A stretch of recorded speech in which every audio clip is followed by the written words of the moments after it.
Members, in front of us we do have the agenda item for today's meeting of the Finance and Public Accounts Committee. In the absence of any corrections or amendments,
the clerk can go ahead and then the individual subscribe to the relevant post. Honorable members, we might start the consideration, and to begin with,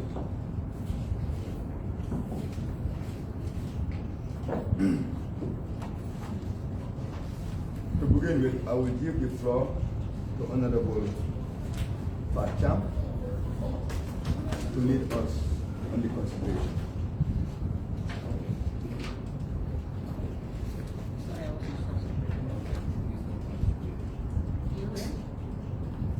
Okay.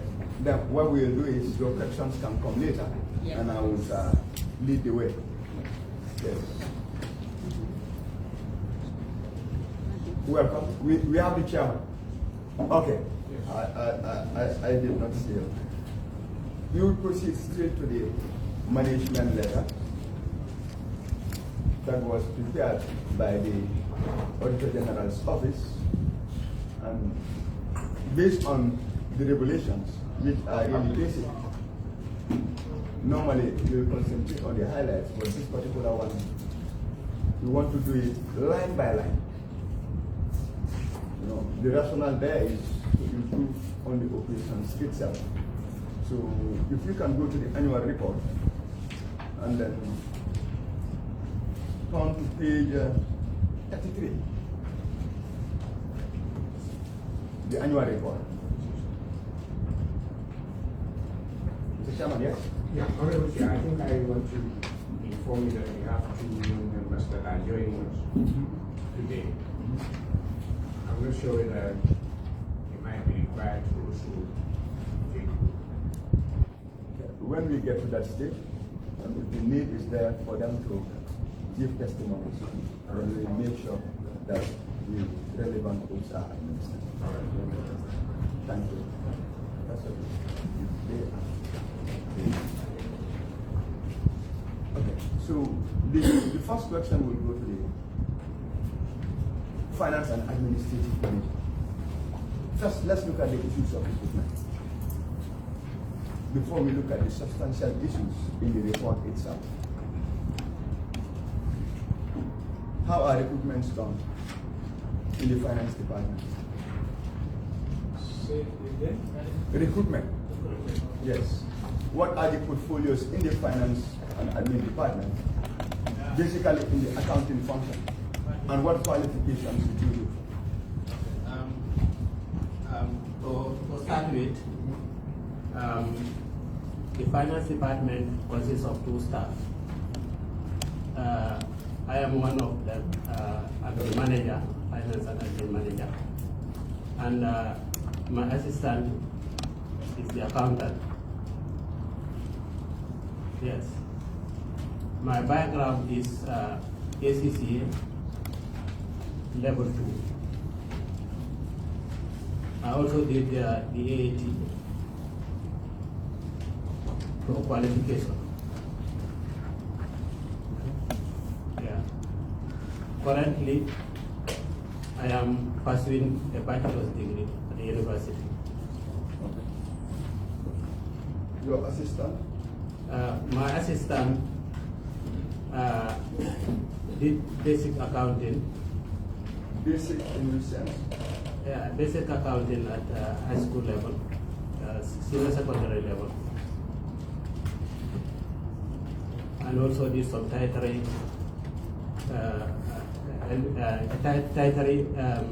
qualification. Can you be specific?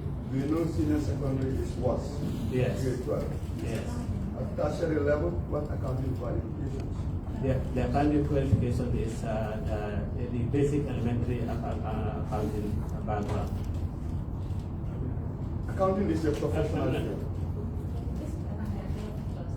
Yes, she attended Jollof Tutors for basic accounting. I believe it starts for Civil company. You are the finance and And the manager. You need to know the qualification of your staff. Yes. Can you be specific? Yeah, What is the qualification of your staff? she had a foundation in basic accounting. She attended at Jollof Tutors.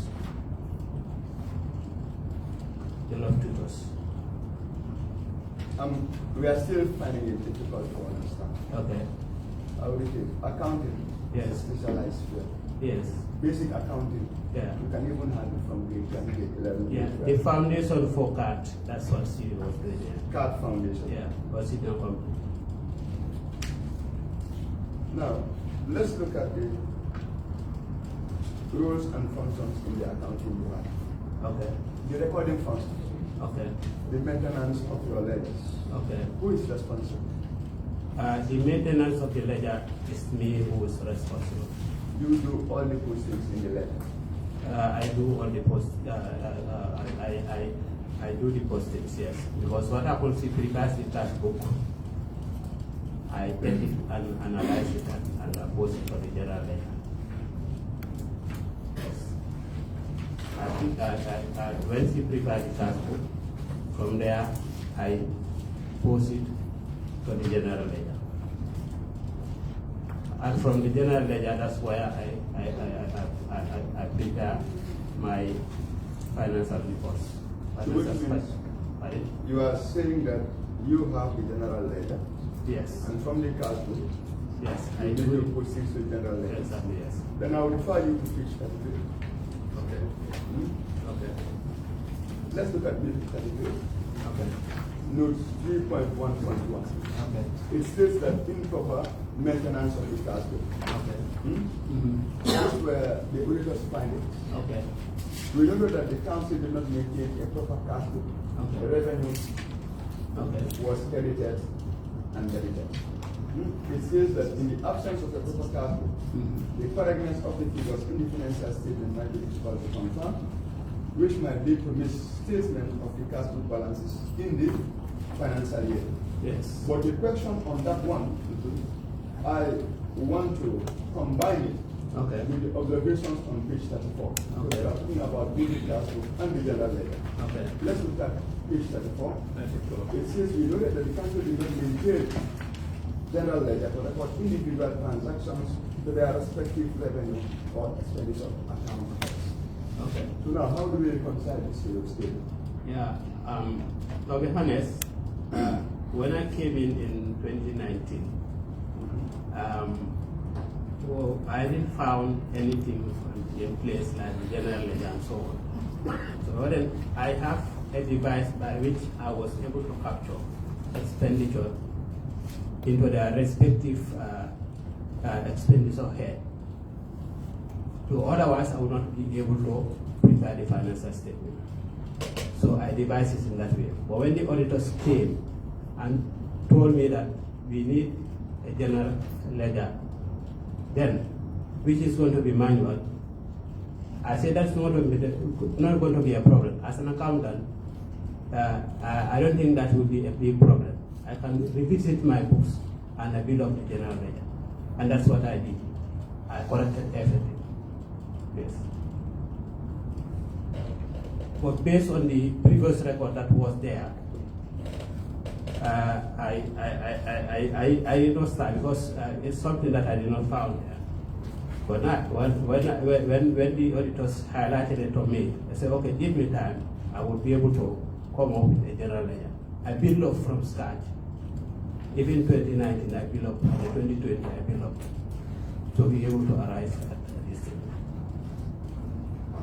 So we say now that you are maintaining a cash book? Yes. The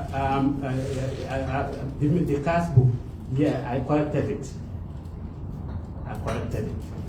No, Yes. this is, but I'm not maintaining the cash book. It's the accountant that maintains it. you are, But when they raise up the query, I corrected it. it's your responsibility as the head. Yes, it's my responsibility. Yes, Delegate it to them, so they give you the responsibility. yes, my responsibility. Yes, You are maintaining the cash book. exactly. Yes, And the general ledger is in order. exactly. Yes. You go to the Auditor General's office. What is the current status? Good morning, everyone. The current status, as I highlighted yesterday on the auditors for the comment, when we raised the issue, they have addressed the issues, accordingly. They are now intact, both the cash book and the general ledger. But based on your findings, what was the root cause of it? Do we still have elements which were present? Well, largely it has to do with capacity, if you look at it, as far as our highlights are concerned, with the various, not only at Ncce, but various institutions. It's basic capacity to develop the tools needed in arriving at the financial statement. Yeah. So it has to do with more of capacity. Thank you. Still, we'll explore that avenue. I will still be with you, the Auditor General's office. Let's go to page 45.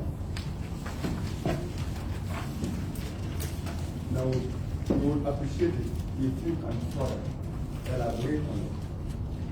You said the IPSA standards were not maintained on the cash book reporting system. Can you further elaborate on it? Very well. As part of their reporting requirement, as part of their accounting policies, the Ncce said they are following IPSA's cash basis of accounting. And in doing so, we reflect back on the required standards and see what is expected to be maintained as far as receipt and payments are concerned. So when we look at standard 1.312, at the time, the institution have not met the requirement. So we raised it as a query, and then once it was presented to them, they were able to go back and adjust the financial statement as required by the standard. Let's get this straight. The corrections, was it done on the prior period, or it was on the job on a different financial year? And at the end of the year, a report was generated and you realized that they were not. Was it a prior period correction, or was it subject to an annual audit? If you look at the notes to the account, there was a restatement for the fact that there was an issue in 2018 or 2019 rather that was not adjusted accordingly. So for that reason, because we highlighted the non requirement, so they had to go back and do a restatement for 2019, and that was what we used to arrive at the financial statement. Yeah.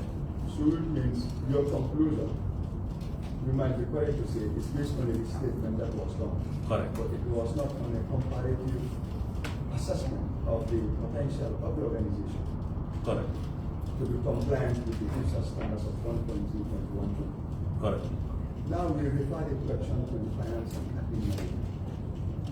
On daily basis, how compliant are you when it comes to the requirements of the casbook accounting policy cases? Yeah. As it stands now, I do my updates of the ledger monthly. Once I receive the casbook, I do it monthly, and I'm up to date. And even the 2021 financial statements are ready, because I'm always prepared. I know I can be called upon for an audit at any time, so I don't delay in processing my my financial statements. Even as early as January, end of January or February, I'll be ready for an audit. So in terms of updating, it's always correct. Basically, it's not about updating, but we'll get to that as we move along. Okay. Now let's look at the classifications. Okay. The external auditors realized that you were misclassifying items. Certain operating expenses were treated as capital expenditure, Okay. and vice versa. Whose main responsibility was that? It's my responsibility. It's your responsibility. Yes. How did that happen? Yeah, it can happen sometimes. The narration, because it's based on the narration. If you misconstrue the narration on the transaction, you may think it's capital, while it's not. But once it was called to my attention, I revisited the transaction and realized that it's true. It's not going to be an issue. But it's nature of human being. You can presume that this is what you think it is when it's not. And I did the right correction. In that case, we'll follow the same way. What about the classification of refunds? The refunds. This is the same, because as I said, I found a system wherein, in accounting, when you go into a new place, you have to follow the consistency in which they were reported. In the previous financial statements, receipts, refunds were indicated under the listing. Okay, for consistent purpose, I decided not to change, because the issue is sometimes if we change, it brings contradictions. So, but then, sorry, I want to interject there. yes. Accounting policies are not based, the principles are not based on what is kept in house. They are standard. Yeah, there are standards. The treatment of refund is standard. Yes. If you find it being incorrectly treated Mm-hmm. in an organization, Okay. your first job is To take correct a it. walkthrough, Okay. and then you correct it. Okay. But the question is this: Mm-hmm. who is responsible for the postings in the cash? Or when there is a refund, where is it posted first? When there is a refund, Yeah. it's posted in the cash book. Who is as responsible? a receipt, the accountant posts. Who is responsible for the cash? It's my responsibility, but it's delegated to my accountant. So, Yes. which means you were not the one who posted the refund in the cash. Yes.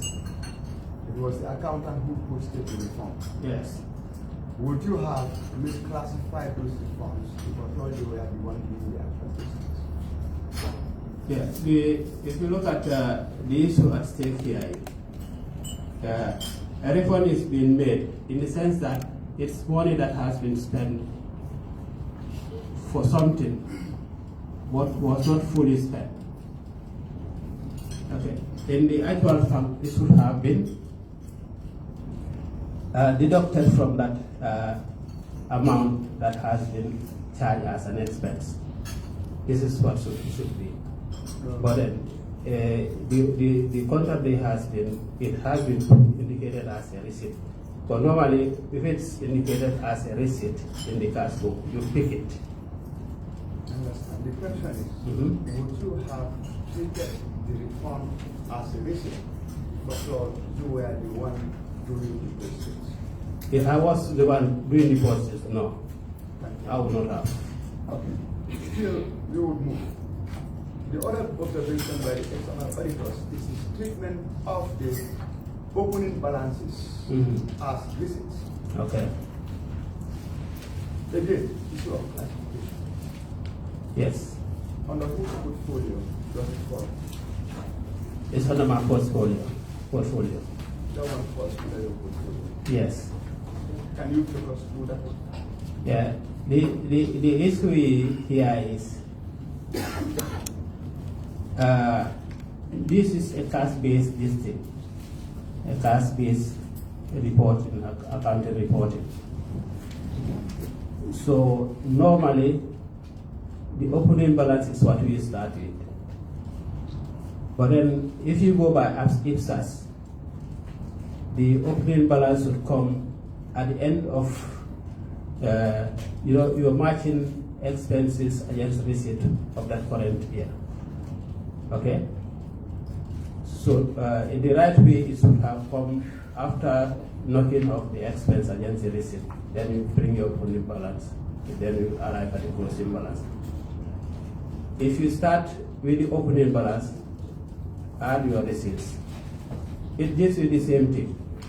But then, according to IPSAS, it's not right. This is why when they ask us, we have to correct it. Well, it will not give you a different figure if you place it before or at the end. But the right place is at the end of it. So which we have corrected. Because Mr. Accountant, it gives you a different figure. Comparatively. Yeah, comparatively. Can I? Yes. Sorry about that. The opening balance is the residual or the surplus coming from the prior period. Yes. If you treat it as a what? The receipt in the current period, what are you doing? You are increasing your subventions. So if you do any comparative analysis, you'll have a difference. Of course, the net result will be the same, but classifications are important because those are the information that stakeholders will use and users of financial information to make decisions. Yes. So now the question is, the auditors are saying it happened here, like you've corrected it. Yes. Is that so? Yeah, I did, yes. Still, we'll follow the same way, and I will refer to the external auditors on page 32. Page 32 of the management letter. It is stated that there was lack of consistency in the presentation of the financial report. Can you elaborate on that? So that we will all be at the same level. Page 32, 3.2.1. I just want to take you to the main finding for the Honorable Chair.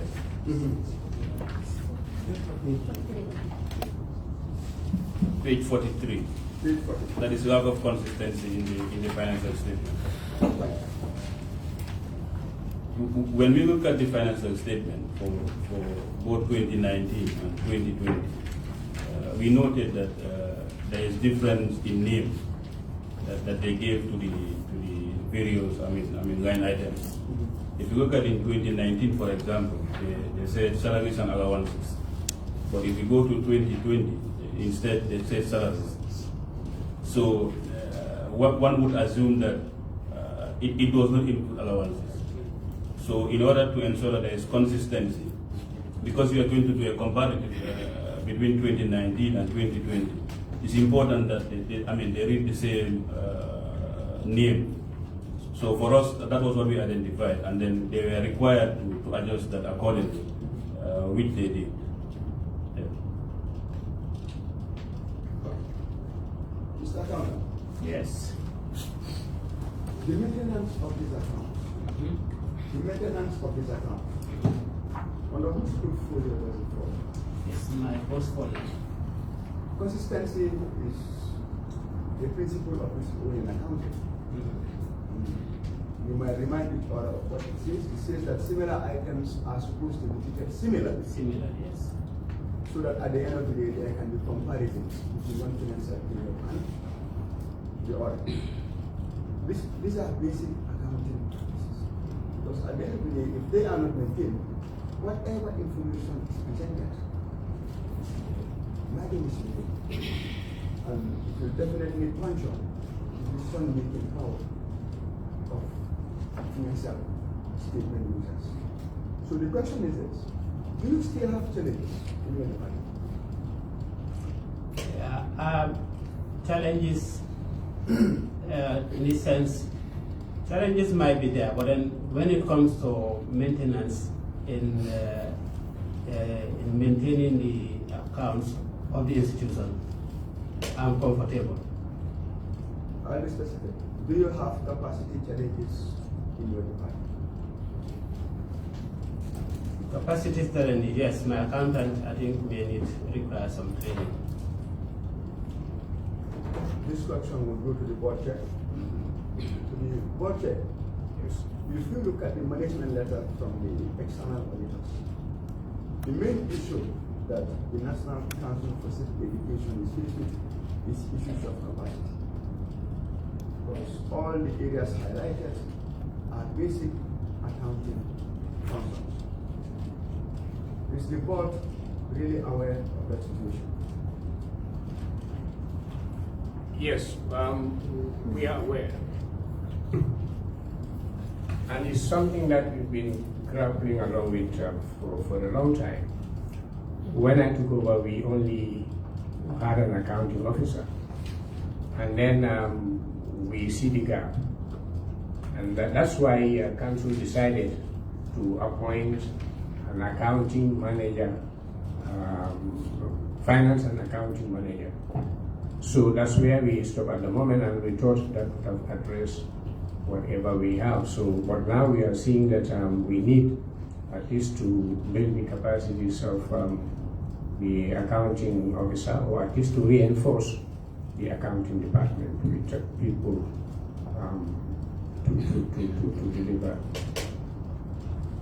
Do you have any practical delivery mechanisms in place which you can tell us to say we plan to do this, or we have this, or we have that, so that at the end of the day, when we come back again, we can have indicators to really count? Well, maybe from now on we'll start planning, but at least we thought we were comfortable having from an accounting officer to an accounting manager. So, but now, as you say, we start planning to see how we reinforce that department. See, I think you might have an exit meeting with the Auditor General's office at the end of the audit exercise. You are part of the exit meeting, not so? Yes. I believe this report also was presented during that exit meeting. So I believe that would have been the starting point. So did management or the board deliberate on the issue after the report was received? Yes, when we raised issues, we had an exit meeting with them, and after we also had a house meeting. And we were convinced and comfortable that the challenges that they raised and some of the things that they raised, we will be able to handle them in-house. This issue is very important. Yesterday, when you were elaborating on your challenges, you talked about the issue of subventions. You talk about the issue of many of the partners looking at you as part of government, and that funding was a challenge. If those partners should, in one way or the other, lay their hands on this audit report, do you think they'll be in a position to support? Well, yes and no, because we've been working with partners and they are comfortable with the way we deal with them. Maybe somebody who was in at the business with us might have second thought, but I'm sure the ones that we're working with are comfortable the way we deal with them. It's a concern because issues of finance are very delicate. It's accountability. So even at the level of the National Assembly, you will be comfortable if at all you strengthen your accounts department. Because whatever allocations are given to them, at the end of the day, they have to be accountable in accordance with the accounting standards and principles. So if at all we realize that the accounting department or the finance department doesn't have the capacity and management is not going the extra mile, it will be very, very difficult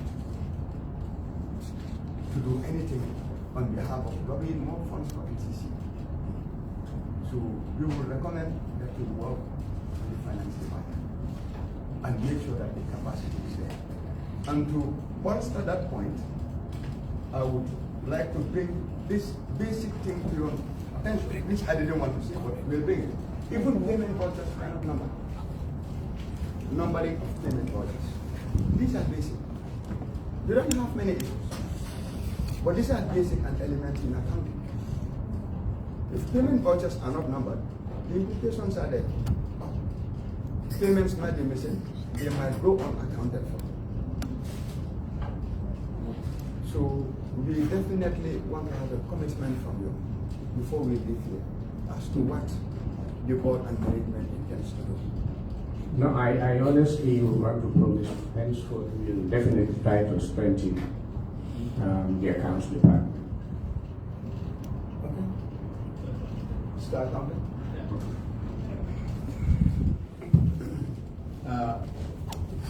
I want to highlight to you that the accounts department has been going into a lot of transformation since I came in. To be honest, you cannot get it right at one go. But we are going into a lot of transformation. And the payment vouchers we are talking about, before, you can only see, you will not be able to see on the voucher who and who signed on the check. But I formulated an entire document called the voucher, the payment voucher, wherein a certified officer signs, a approving officer signs, and the person who prepared inside. Before, you don't have that one. So it's going through a lot of transformation. We are learning. We will improve. And learning is a continuous process. And I believe some of these things may not come true again. Understand? Thank you. Okay. Good morning.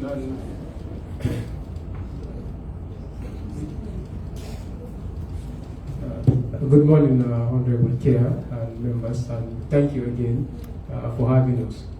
Some of the issues that we've just been raising here, I think as a result of transitioning, and of course when you are transitioning from a system to another, challenges are bound to happen. And if you look at all the issues that have been raised, why management did not have anything to say, this is what we want to do going forward, is because those issues are already addressed. And even if you look at the auditor's further comment, you realize that some of these issues that have been raised. And of course, we have to thank the National Assembly. Even your predecessors, they have raised these issues, and that is why today, like Chairman said, we are able to get somebody who is well trained and Ncce holder in accounting. We are able to at least recruit that person to man the fort, because before we only have the finance officer who was alone in that department. And looking at our capacity again is limited in terms of handling. And even when it comes to preparing financial statements, we do have challenges, and that is the very reason why there was a recommendation to strengthen that unit, and that is what we did. But like I said, some of these issues, of course, when you are transitioning, they came in around the tail end of 2019. That was around October. So that was almost at the end of 2019, and then get into 2020. So, but going forward, right now, we are very comfortable. Some of these issues, I don't think you see them featured in any of our financial statements again. So they are an issue of that have been existing. And like he said, sometimes you take over something, you see certain things happening. Before you rectify them, it takes time, because you have to learn why they are there and try to address them accordingly. So those are the challenges. And we are hoping that these things will not feature again. Thank you. Thank you. Still, we will follow the list, and then I will reply you to page 10 of the management letter.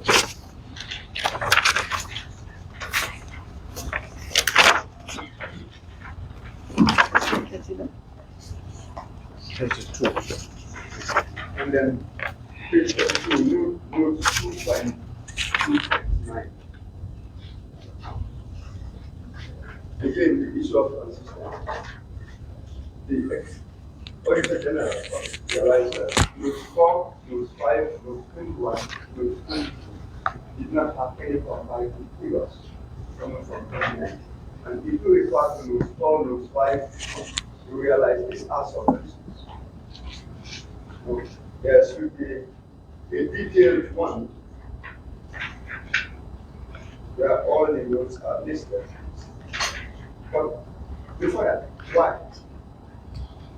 Yeah, I believe, as I said earlier on, it's due to the transition we were making. Because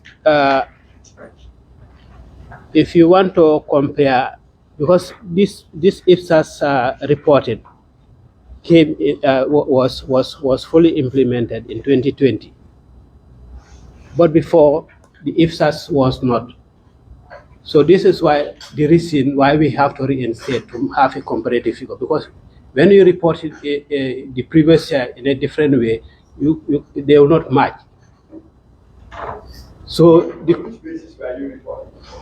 as I said, I pick up at a time when I found this IPSAS was not been implemented in the reporting of the financial statement. The question is, before IPSAS, Mhm. which basis were you reporting? It's receipt and payment. That's not basis. It's a cash base, but there would be differences if you follow strictly but by what IPSAS is said. So if you follow strictly what IPSAS said, if you compare with the previous year, it will not match. So the reason why there was a reinstatement of the 2019 financial statement to make it to be able to have a comparative figure to match, to be able to match your figures. You understand? Audited report for 2021. Okay. The question was pushed to the Auditor General's office. Mhm. Well, the improvements are based on the statements or it was based on a comparative exercise. What they said was all the improvements noted were statements. That's why we are still pulling in so that we can help each other. Okay. In case you believe Mhm. that more needs to be done, Mhm. and we need to come up with recommendations, we do not shy away. Okay. We're in this together. Mhm. But if you insist Mhm. that even with those statements, Mhm. your department is okay, we take your word for it. Yeah. For now When we. the 2021 audit report comes, Mhm. and we realize that still the same recommendations are coming from the Auditor's department, then we'll be forced to make recommendations. So this is our opportunity. Mhm. to say things as they are. Mhm. So that we can do it together. Okay. We all agree these are basic. Mhm. It's not. Mhm. Transition is not the issue. Mhm. Transition is not the issue.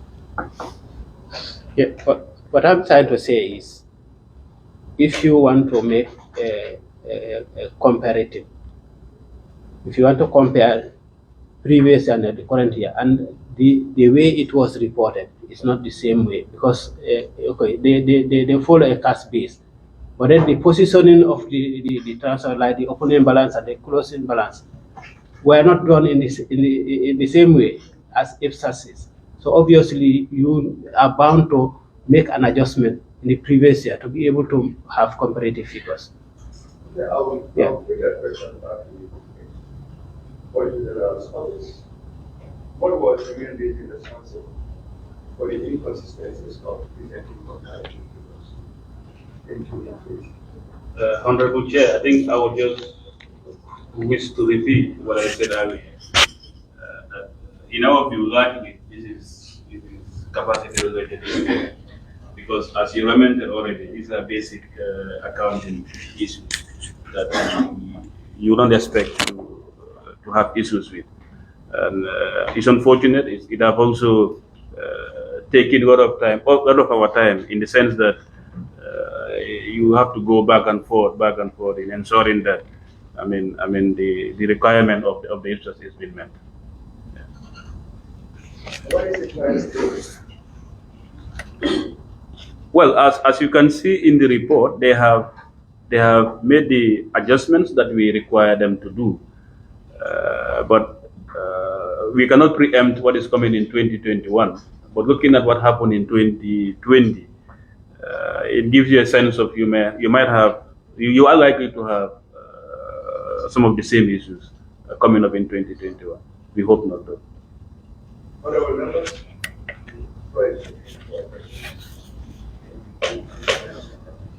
yeah, I have a question. Issues to the chairman or any of them. Do you have any plan to engage your and senior secondary schools in a form of sensitization and civic as far as civic education is concerned?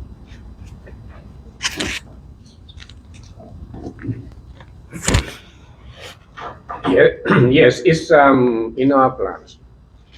In fact, what we intend to continue doing is to try to have civic clubs in schools, and also to try to work with teachers and train them. We've realized that if you put up clubs in schools, if they disperse, that club mostly, fade away. But if you target the teachers and they form these clubs, when they move to another school, they will go with this idea. The other thing is, we've reported here that they are trying to include civic education into the school system. And if that should happen, we will be able to catch them young. Whilst they are in school, they grow up with this idea, and then it spreads on. So the idea of engaging young people is always something that we intend to continue doing.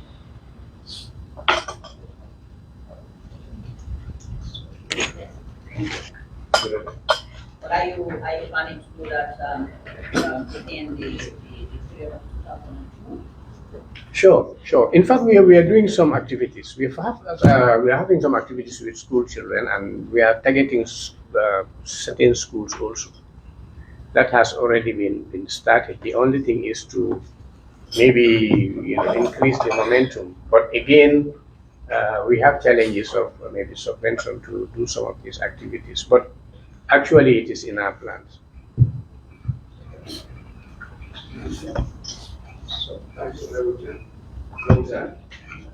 Thank you very much. Just I want to make a statement and then a caution, so that if we come back to 2021, the same things are not mentioned. Like accounting is about principles and standards. That's what makes it consistent. It's good to follow that. But making a statement that when there is something is wrong, you don't want to change because you want to follow the consistency, that is going to bring queries. That's not going to solve the problem. But it's good to hear that most of these queries you are able to tackle them and you are on the right path. So I hope that come 2021, this will be minimized.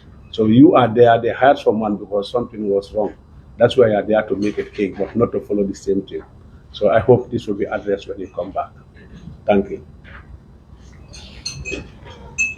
okay. Thank you very much. Just to add on to what Chairman said with regards to Honorable Cham's question, and I think we appreciate it. Like Chairman said, civic education, we use diverse approach to reach out to the populace. And different section of the population, we have the different programs that are designed for them. So school engagement has ever been part of the work of the Ncce. And to intensify this, what we are now doing is to collaborate, like he said, with Ncce to make sure that we have it as permanent subject in the school system. Of course, the sensitization is important, but in most of the time, it is a one-off thing. You engage these schools, sensitize them one-off, and then you go. But to have it consistent as a regular subject, that is something that we are working on, and we've gone very far in that process. Right now, as we speak, civic education is being piloted in some schools. And this is not going to be an extracurricular activity, but it's going to be a compulsory subject, an examinable subject. Even the WAS syllabus already, we've developed them together with the WAS to make sure that it is examinable from primary school up to grade 12. And they are hoping that by 2024, the first batch for senior school will sit to civic education. If you look at some of the schools that are piloted, they are currently doing civic education as a subject. So this we think is going to be more the best solution actually to the gap that we have in terms of enlightening the citizens to build their patriotism, nationalism, and also to become responsible citizens. Thank you. Thank you very much. We'll wrap up on the issue of finance. One last question before we look at the compliance. And that will go to the chairman.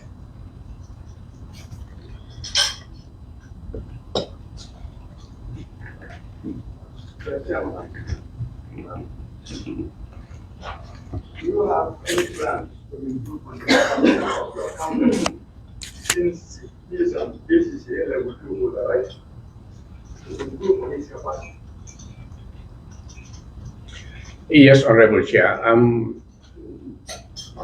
We will live here with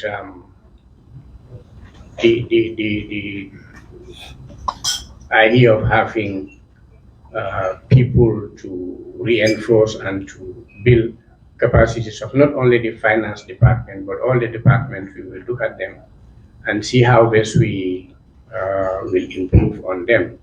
Because now we've realized that it is important to build capacities, especially in the accounts department. So we'll definitely work on that.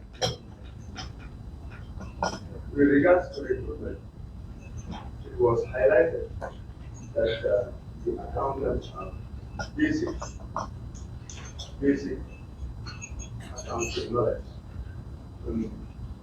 During your own delegation, you can use the fact that there were instances when the accountant was only one who was there before the hiring of the new finance and media, which means Ncce, that was a tender that didn't have any potential. You don't blame that stuff. You blame the management. This staff had. So with regards to your recruitment policy, what is the current status? Well, actually, when we, as you said, when we took over, it was only one accounting officer. And we realized that What was the qualification of that? actually, just as he reported, basic accounting foundation sort of. And, you know, we took over and we were not very comfortable with that. And even when we come to assembly, the same problem will come up. And then we decided that definitely we need to strengthen the finance department. And that's why we advertised the post of finance and admin manager. And that's how we recruited him. But as I said, we will not stop there. We will continue to see how we can definitely recruit more in that department, as it is, as you said, it's one of the most important departments in the council.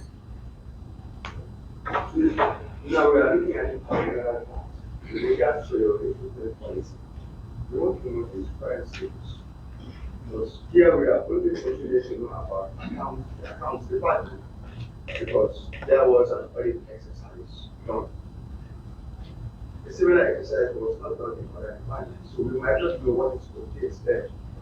The only thing that can give us the confidence that the department is definitely efficient would be a recruitment policy. So what is the current status now? No, okay. I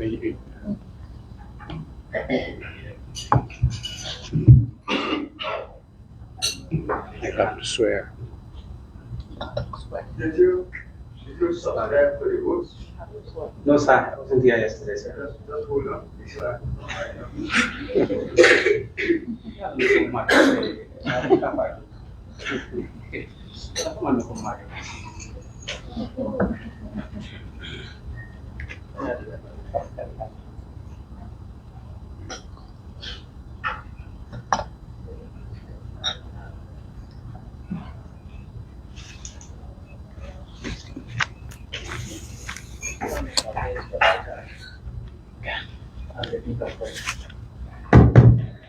Right.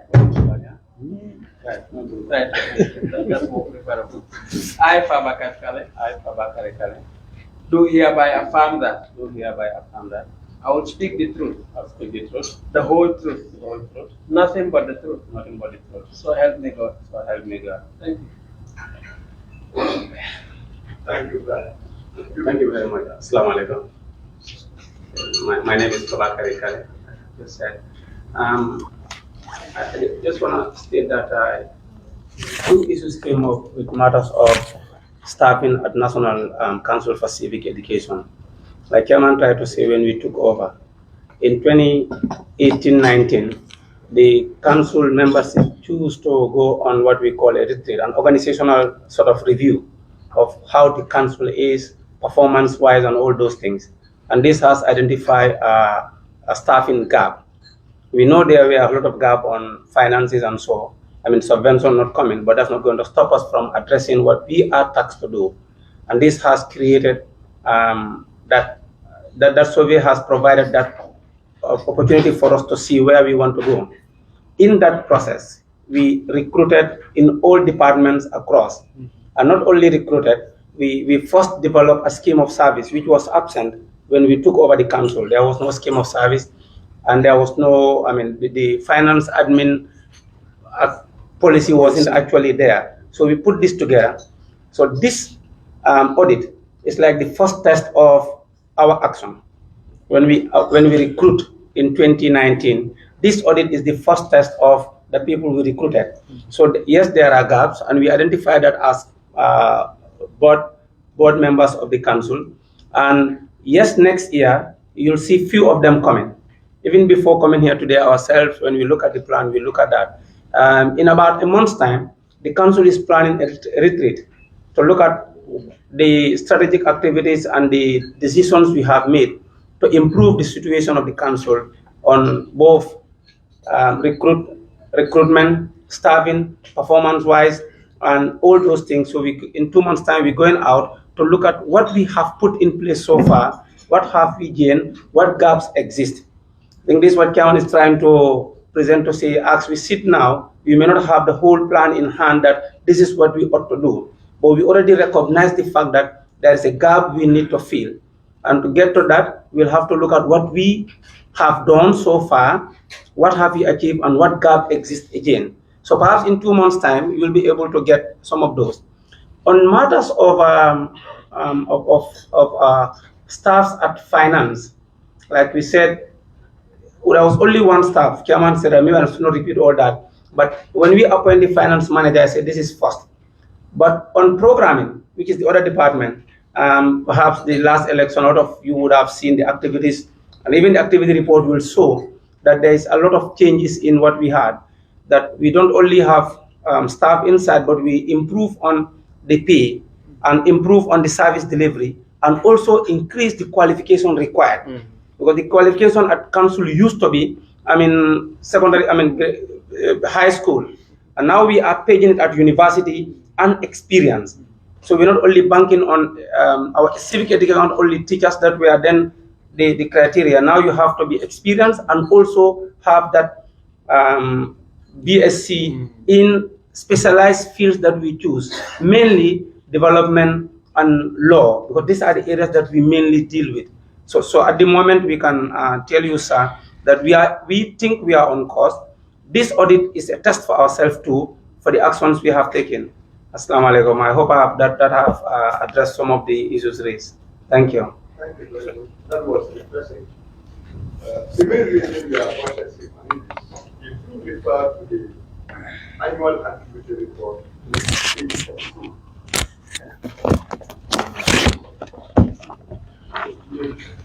11.0 recommendations, and I believe that will be the output of Ncce.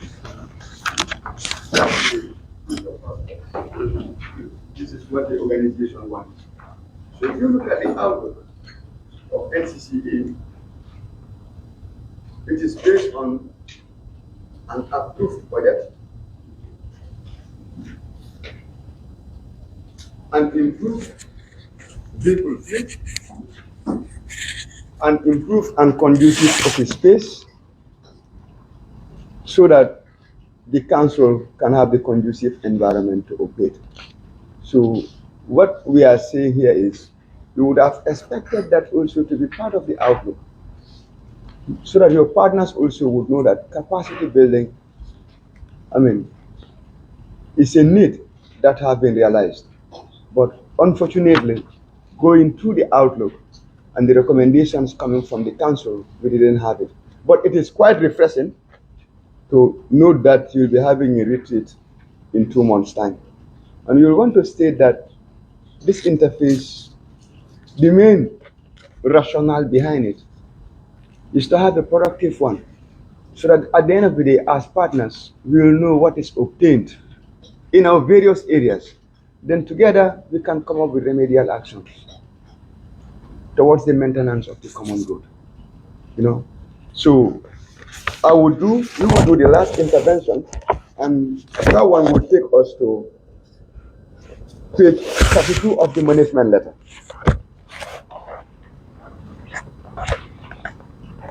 2.3 under procurement.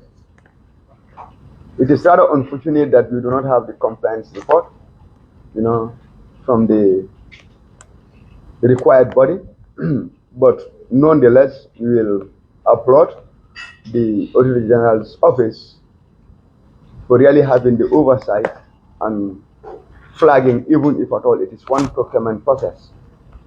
And 2.3.1 noted that the council contacted Y to review the Ncce Act 1998 and draft a new act that will respond to the current and future realities. However, we were not provided with the evidence of the competitive bidding in the award of the contract. Do we have the documentation to that contract?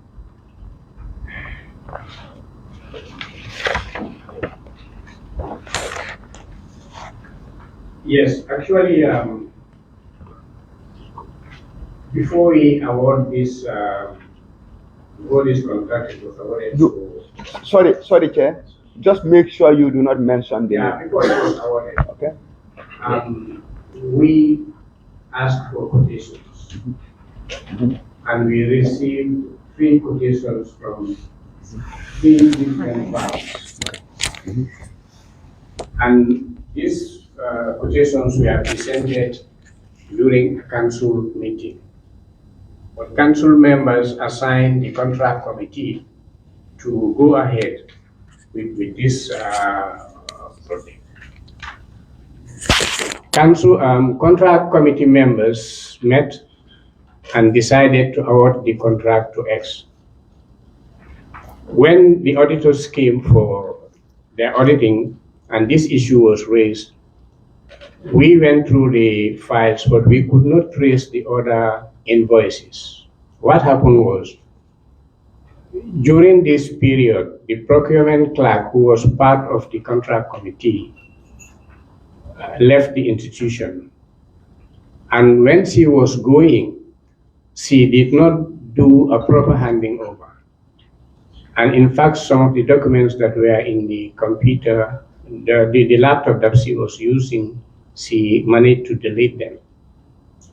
When we could not trace this thing, we tried to contact her. We made several attempts to talk to her, but the only thing she would say is, look into the files.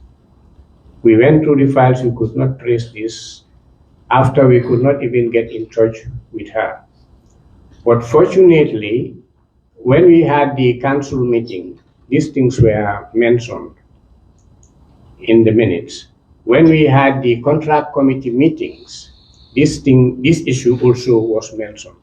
So these are the evidence that we showed to the auditors to say, even though we could not trace the invoices, but these were mentioned in the minutes of the council and the minutes of the contract committee.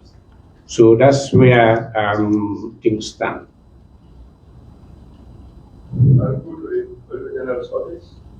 The minutes from the council and the contract committee, can they substitute for the contract documentation? That's the committee.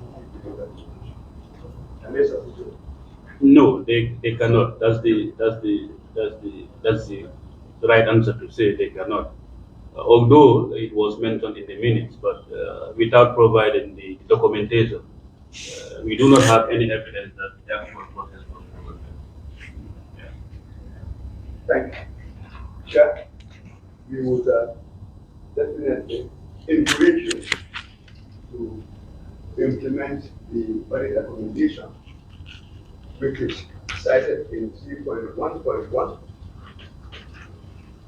that the council should ensure that all documents relating to the hour of the contract are provided for subsequent review. So the individual who was working, whatever she did during her tenure as a staff was not done in her name. It was done in the name of the organization. So as such, all the documentation should be retained in the organization.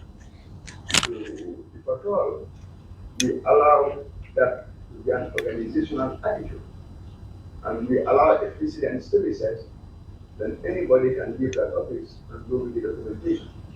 And the institutional memory would be lost.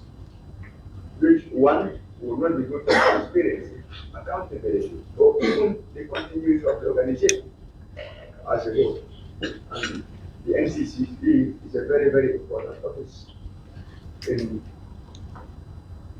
this country.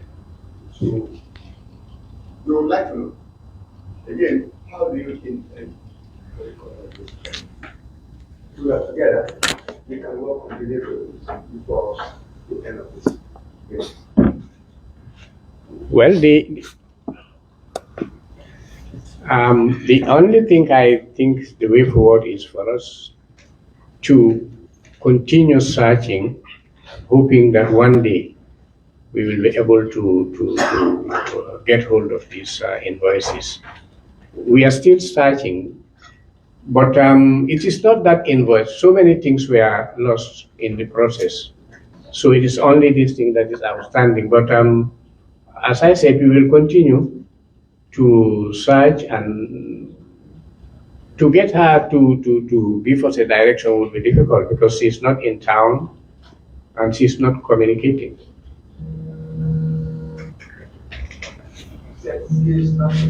No. You know, that's why there was no proper handing over. You know, the way she left. Yes, take this. You know, it's the way she left the institution. She had a scholarship, and just come and stand over us and said, I want a 1 year leave of absence without salary. In fact, she was proposing salary. She said, no, you cannot do this abruptly and said you want 1 year without salary. Then she said, okay, I want to go on leave without salary 1 year. And even that thing affected the person that took over from her, because there was no basis for the person to start from. The documents were not in the laptop, in the computer, and most of these things were missing. So she just come one day, the next day she's in Italy or somewhere else. So what procurement method did you use? Sorry? For that particular contract, what procurement method was used? It's RFQ. Request for quotation. Can you provide the office of the clerk the name of the other institutions who bear for the contract? Yeah, we'll check in the record that properly. Yeah. Second, the other issue also is we need a time frame from you, because the committee also have other powers it can use on the basis. But we believe that you have to start first and do it. So it cannot be open-ended. There must be a timeline. You see, within 2 weeks, 3 weeks, or a month, you can do that. So at the end of that timeline, if at all we know that the council and management cannot deliver, then the committee with the office of the general would seek other media. So can we have a timeline? No, I'm sure within 1 month we'll be able to come up with something. Either we've seen it or we've tried to get it from her, or whatever, and then we will report back to you. So, timeline for what specific? The names or actually the quotations you're asking? Both. The documentation and the name of the other Farms farms and the quotation. participated. Okay. Okay. So within a 80 amount, inshallah. Thank you, Honorable Chair. Just want to ask. I just want to ask that you asked for the document, and at the board level, we've insisted that this document is produced for us as board before today. As at board level, we insist management must provide this for us before today. At our last, council meeting, if the minutes were here, see, we weren't at the same level, but it's not available. They've done all the search at the office and it's not there. So if you take a 1 month, I'm afraid we'll come back to Civic, look and did not see. I think it's better we place it here. The names of the institutions involved, that one even tomorrow you can. It's totally minutes and say these are the institutions involved. But with the pressure that the council has put on the management to produce this document and they were not able to produce it, I doubt if they make that promise here again to you that we can play. And how the results have been coming up for those documents. We at council know we went through a process. We at council know there was steps that had to be followed, and we at council know they were followed. And we at council we aren't happy that it has come up as an audit issue that these documents were not presented to the auditors. If you look at our last council meeting, you will see that there. We aren't happy with it. But unfortunately, this is the situation we find ourselves in. So I don't know if it is possible for this house to understand that at a human level, the staff in question, I think we had to go through some legal level to even file her, even before the audit report, for some other issues. So if it is possible for this body to understand the results that this has happened as a situation, and the other bidders could be provided, the information about them can be provided, but getting the document with the pressures we have done, I'm not so it is there. If it is, we would have been able to present it to you here today in hard cards. Thank you, sir. Thank you for that. Yeah, good morning. Concerning the. Did you subscribe to the Yes. I did yesterday. To remind you, I'm subject to Civic, a council member. With regards to these documents we're talking about, I think we have made serious efforts to reach this lady. They've been calling her, she wouldn't respond. At the end, she just cut off, changed her number. So we are not able to reach her. So I think what we need to do is to vigorously get into the files to see where, because I don't think she would need them. I don't think she was going to be able to, she'll be using them. So what we need to do is to put all hands on deck, get to the files to see whether we find these documents. Okay. Thank you, madam.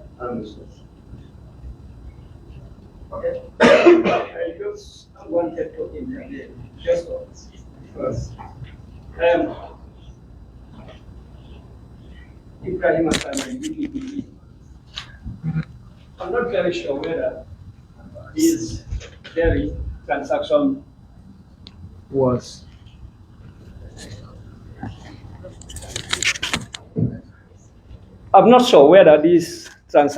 subjected to our review and approval, because I'm not even sure of the threshold or how much is involved.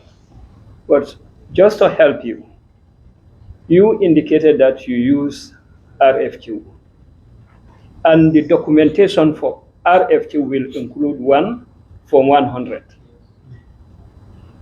minutes of the contracts committee agreeing to the course of action, Form 004, that is the reporting form for RFQ, and declaration, Form 012, declaration by members of the contracts committee. And also when you receive the quotations, you must have evaluated them and generate a report and make recommendation for the award. So the package will also include minutes of your evaluation report with recommendations. As I said, I am not sure whether, depending on the threshold, whether it was subjected to our approval or not. Just to assist them to take note of what documentation should, because according to Madam, they go into search and probably they will find these different papers at different places.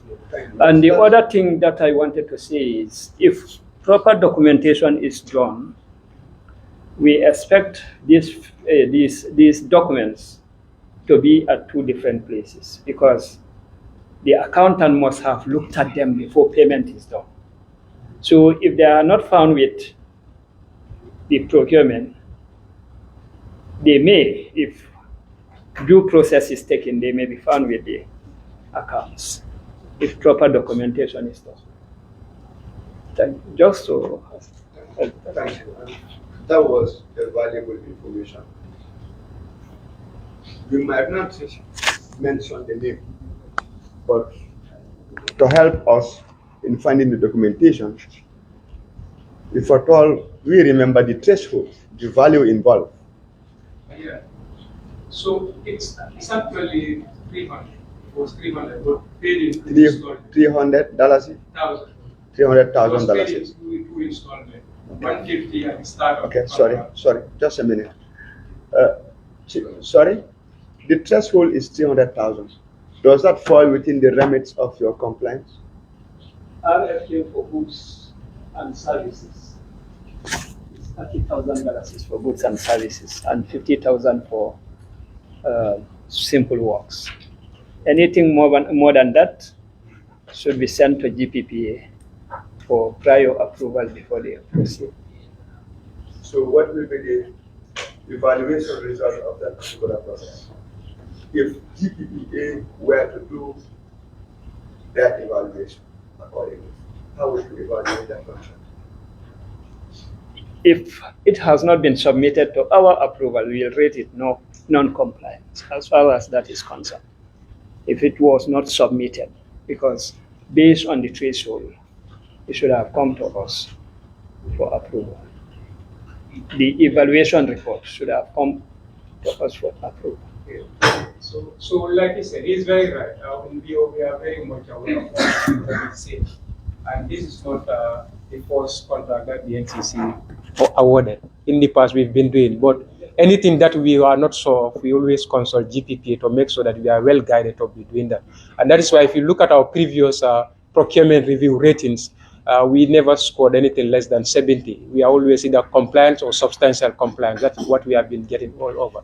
So this is just, I think, a one-off activity that just happened this way, and it's unfortunate. But when looking at it, we are very much aware of all the thresholds that are involved for. I'm sorry to interject.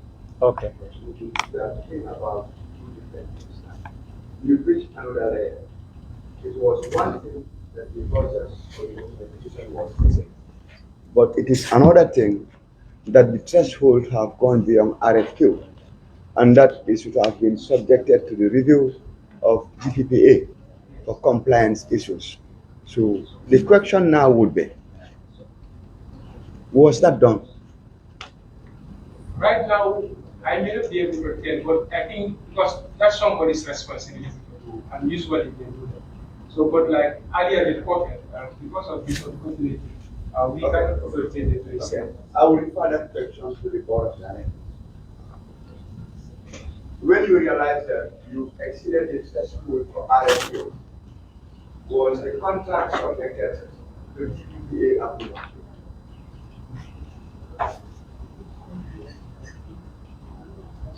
I wouldn't be able to tell right away, but I know we've been guided by the procurement officer at that time, and I would think we have gone through the proper procedure before reaching that level. But I'm sure if we go back to the records, we'll be able to know exactly what happened.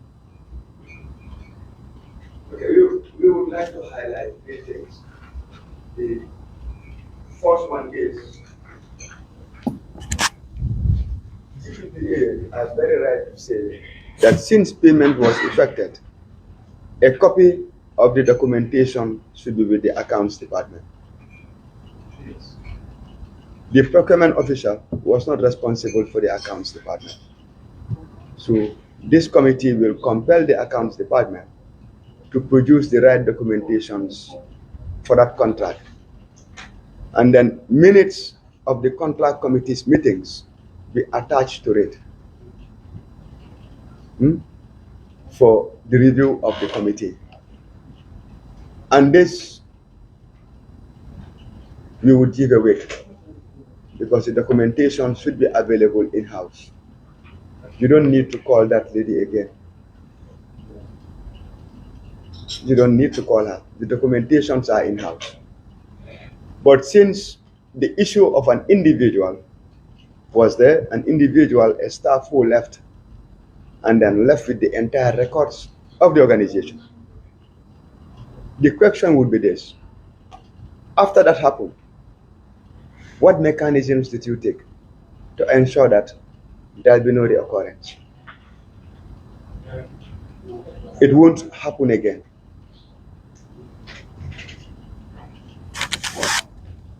Just to report here. Yes, when this thing happened, it was really a wake-up call for us. And what we have started doing is to recruit somebody to take of that responsibility. And not only that, most of these documents now, before we process them, they have to pass through, for example, the accountant to certify them. And then we sign, and then we keep these records. And also, we are trying to create a bank where we can put some of these things. And that is the reason why we have these record clerks. We appointed a record clerk so that all these documents are properly recorded, so that anytime we want to go back to them, we will know exactly where to find them. Thank you. So with regard to identification of the documents, we'll compel the management of Ncce to provide them with this by next Wednesday. They are in-house, they are available. And the accountant or the finance accounting director is not responsible to go through those historic records and provide us with them. Unless and until they want to tell us that still the issue of incapacity. They are available. You said that so moving forward, we should have responsibility. So we need to have, we want to have a confirmation. Can we have those communications? It is by next Wednesday. That's the accountant. Okay. Can I? Yes. Yeah. What happens when it comes to this documentation? Before any payments is made, I would have to confirm that all the required supporting documents are available before I certify any transaction. Yeah, because this particular transaction, it was spotted when the voucher was reviewed. At the time the voucher was reviewed, and only one invoice was found. Can I again? What were the attachments to the voucher? The attachments, they were two, at least three quotations. Can you three quotations? 3 quotations, yes. I can affirm, there were 3 quotations. But what happens whenever a payment is made, it's the same supporting law that the procurement would share with the accountant. So in the process, they do photocopy procurement chief. I think during that process is where some of those ones were missing. But when they checked, they only found one. That's the Mr. X that was awarded the contract. So this is the situation that happened. I think the process of sharing documentation is where the problem lies. Sorry, Mr. Yes. Did you effect the payment on we effected the payment. You see, the board and the management were looking for the document at the wrong place. The documentation should be at the accounts department. The original documentation. The moment you effect payment, you take institutional responsibility for that service. And any institution you go, the original documentation, the payment voucher, have the attachment of all the original supportive documents. I'm aware of that. Sorry, let me just land. And you do not effect payment without prior to the retrieval of your documentation. So this falls within your responsibility. And we are saying that documentation have to come by next week Wednesday, because you've confirmed that 3 invoices were there. All the 3 attachments. The procurement unit could have made a photocopy and take it. But that photocopy should have been done prior to the payment itself. So search your records, search them very well. We would not like to conclude on anything without having the documentation. So search them, and we compel you by next Wednesday that we have that documentation. We believe it is in-house, and if you look thoroughly, you would find it there. So we will shift to the Auditor General's office. Do you have additional findings with regards to this contract awarding that you would like to share with us, or some advice that you would like to give? Honorable Chair, as far as the specific payment was concerned, what we highlighted in the report is that much is what we have came up during the course of the audit. Thank you. Honorable members, any observations?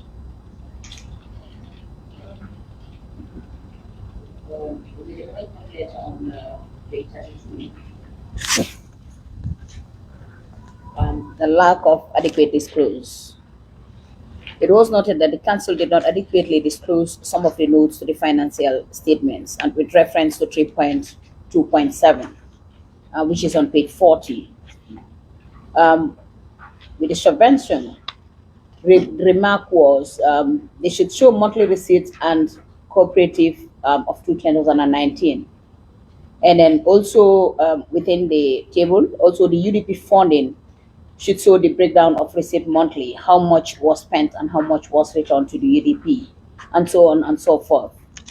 Do they have anything in plan to improve on that? And then also, what were the reasons? I know the audit department or the audits have already done their recommendation by the council should ensure that the notes of the accounts are adequately disclosed to the enhanced understanding to users. With the council, can you explain why this has been happening? And do you have anything in place to improve on that? That question goes to the chairman of the board. Thank you. The chairman.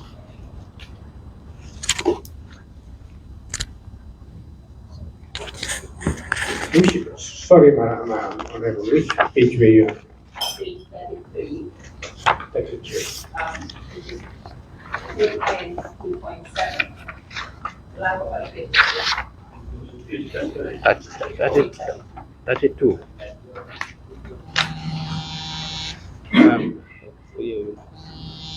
Can I help? 3.2.6. Yeah, the council did not.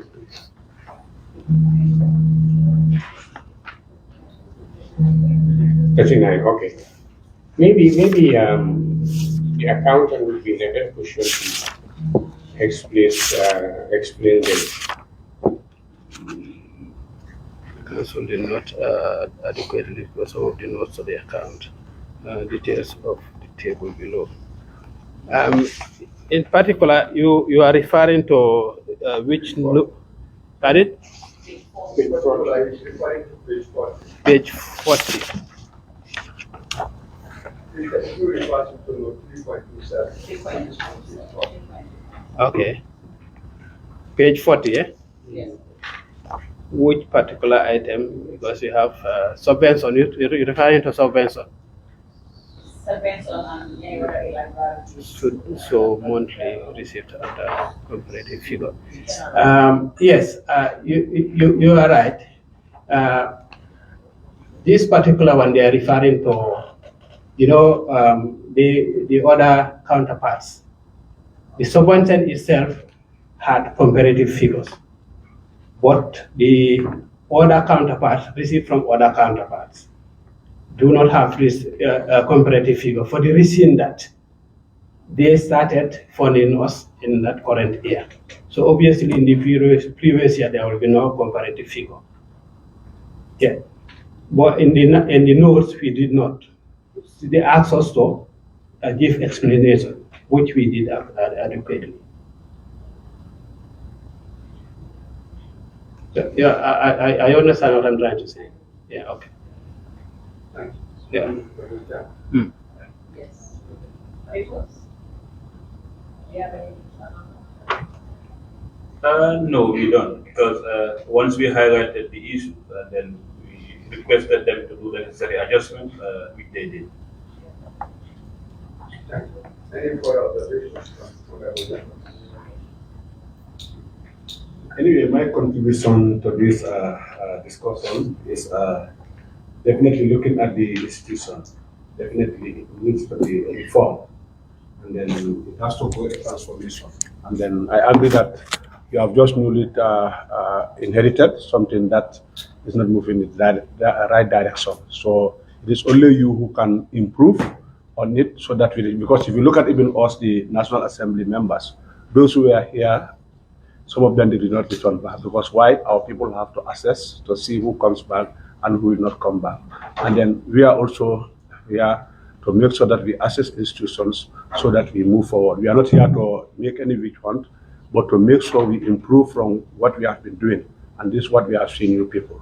So I hope all what we are seeing here, you are taking notes, and then come maybe next, you'll definitely try to improve on them so that we move forward. Thank you. Thank you. Honorable Chairman, do you have any remarks before we deliver the closing statements for the session? Well, Honorable Chair, I think I would like to thank honorable members, the Office of the Auditor General, and also our subject specialists and the Office of the Procurement Department for your suggestions and recommendations. We are an institution, and it's something. These are things that we inherited, but we don't have to make excuses that we inherited them, so we have to continue with them. We are trying to improve on them, and we will continue to improve.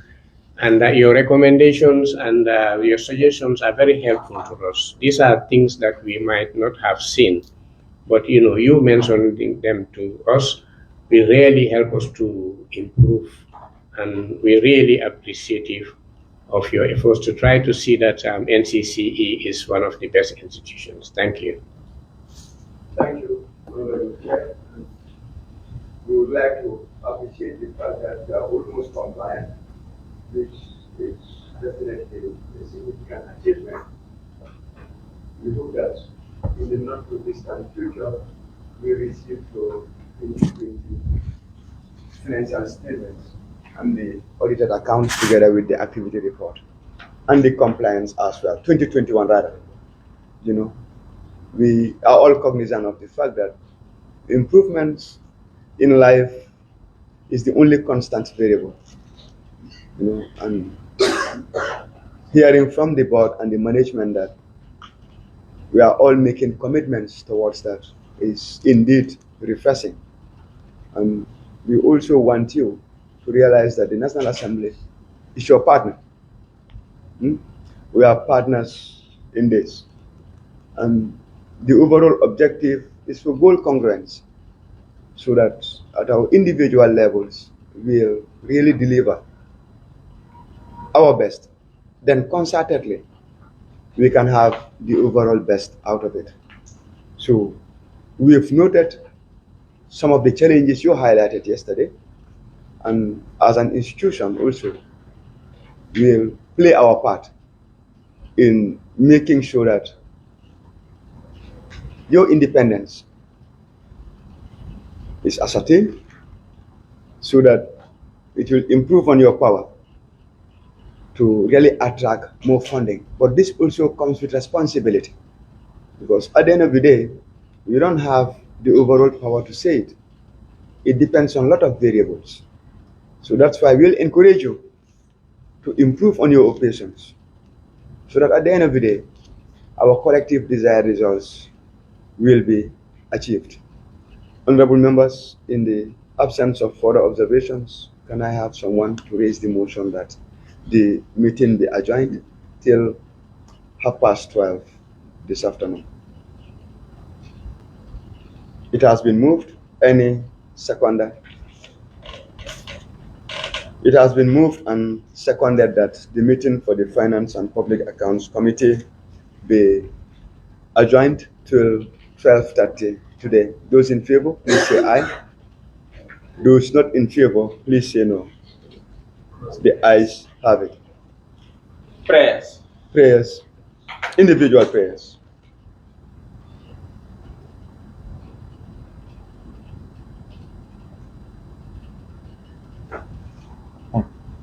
Ladies and gentlemen, you are kindly released.